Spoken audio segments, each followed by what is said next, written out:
A tía Estrela é segunda co irmán da mamai. A fixeron a chamar de tía. Vive sola, en Brandamo, dende que lle morreu o home na guerra. Quen é?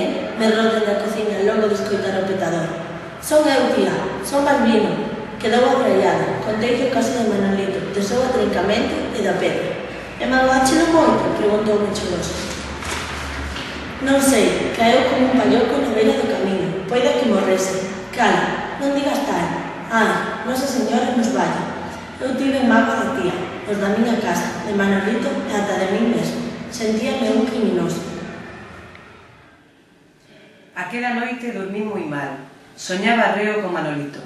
En veces que lle afundira os ollos coa pedra, outras que perdera para sempre a fala, e tamén que morrera.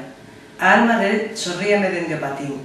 Xa non era un rapaz batallaroso, senón un anxo do ceo, con as branquiñas como a folerpas, e cara cintilante. Eu, a súa beira, cos zocos cheos de lama e cuberto de remendos, daba noxo. máis noxo aínda porque agora camiñaba dentro de min un espírito asasino. A noite pareceume moi longa, como se fose unha chea de noites engadidas. Tiven ganas de irme, fuxir para onde non me coñecese ninguén, e tamén desexei morrer.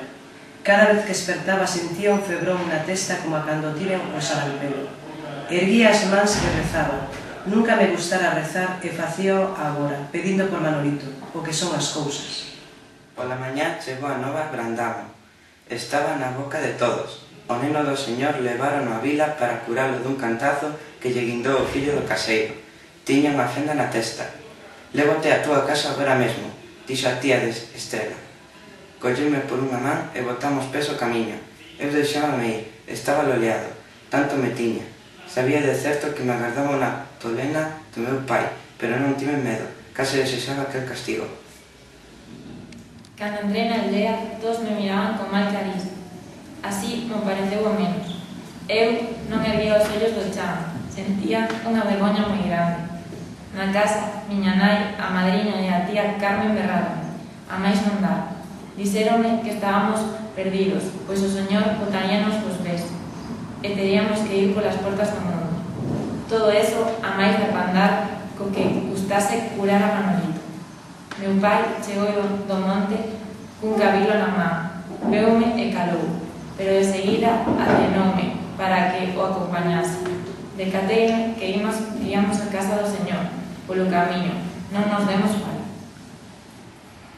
O señor ali estaba, no patio, entre os chameiros e nogueiras, sentado nun banco de cantería. Cando escoitou os nosos pasos, revirouse e botoume unha olhada furente, chea de pezoño, que me puxo medo. Logo sorriu con maldade, de camiño que lle entregaba a meu pai unha corda encartada. Non sei ben o que pasou por min e pechei os ollos. Meu pai xemía mentres me arreaba coa corda no lombo, nas pernas, onde cadrase. Estordeboume o sangue, caindo ás veces e volviume a erguer súbitamente. Ainda tiven folgos para correr a onde estaba aquel lobo chamado señor e cusprirlle na cara. Despois fixen o propio co meu pai. Neso esvarei e non souben máis o que pasou, perdín o coñecemento.